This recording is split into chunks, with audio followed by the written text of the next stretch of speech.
അടുത്ത കഥ ഞങ്ങളുടെ നാട്ടിൽ കുഞ്ഞാപ്പൂക്കുണ്ട്.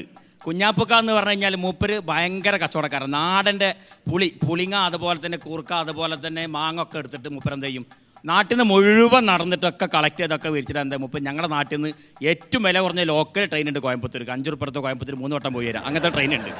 ആ ട്രെയിനിൽ മൂപ്പർ കുഞ്ഞാപ്പൊക്കെ കാത്തുനിന്നിട്ട് എന്താക്കും, നാട്ടിൽ മുഴുവൻ നടന്ന് പുളിങ്ങ എടുത്തിട്ട് മൂപ്പർ എന്ത് ചെയ്യും, ഒരു 10,000-2,500 ഉറുപ്പിക മൂപ്പർ പുളിങ്ങയും കാര്യങ്ങളൊക്കെ വാങ്ങിയിട്ട് സെറ്റാക്കിയിട്ട് നേരെ ആ ട്രെയിനിന് 2.25 കുറ്റിപ്പുറത്താണ് കയറും നേരെ കോയമ്പത്തൂർക്ക്. എതിരെ മൂപ്പർ അങ്ങാട്ടിലൊക്കെ കൊണ്ടാടുന്ന ആൾക്കാർക്ക്, തമിഴന്മാർക്കൊക്കെ ഇവിടുത്തെ പുളി ഭയങ്കര ഇഷ്ടമാണ്. അതൊക്കെ കൊണ്ടാടുന്നൊക്കെ വിറ്റ് സെറ്റപ്പാക്കി മൂപ്പർ 4:45 വണ്ടിക്ക് തിരിച്ച് അവിടെ നിന്ന് തിരിച്ചിങ്ങോട്ടും പോരും. തിരിച്ചിട്ട് വന്ന പാടന്നെ ഒരാൾ വൈക്കുന്ന മൂപ്പർ ചങ്ങായി കണ്ട പാട് കുഞ്ഞാപ്പ് ഇവിടുന്ന് വരുന്നത്, ഞാൻ കോയമ്പത്തൂർ കച്ചവടത്തിന് പോയത്. അതെ, എന്താ പാട് കച്ചവടക്കാൻ? കുഴപ്പമില്ല. എന്താ കച്ചവടത്തിന് എങ്ങനെ ലാഭമൊക്കെ ഉണ്ട്? ലാഭം പ്രതീക്ഷിച്ചതെന്നല്ലാന്നേ മൂപ്പര് 2,500 ഉറുപ്പിക നാട് മുഴുവൻ നടന്ന് പുളിമക്കയൊരു ഒക്കെ അറുത്തുണ്ടാക്കി ആ കായ്ക്കന്നെ അവിടെ കൊണ്ടുപോയി ഉണ്ട്. കോയമ്പത്തൂർ കൊണ്ട് 2,500 വെക്കും. ഇപ്പം എന്തിനാണ് പൊട്ട അങ്ങനെ ചെയ്യണമെന്ന് വെച്ചപ്പോൾ ആരെങ്കിലും ചോദിച്ചാൽ എന്തെങ്കിലും ഏർപ്പാടുണ്ടെന്ന് പറയാലോ, വെറുതെ അടക്കണ്ടല്ലോ എന്ന്. അങ്ങനെ തന്നെ ഈ ദിവസം ഒരു ദിവസം കുഞ്ഞാപ്പൊക്കെ തേങ്ങ ഇടാൻ വേണ്ടിയിട്ട് എന്താക്കി, മൂപ്പര് എന്താക്കി, മകനെ കയറ്റി.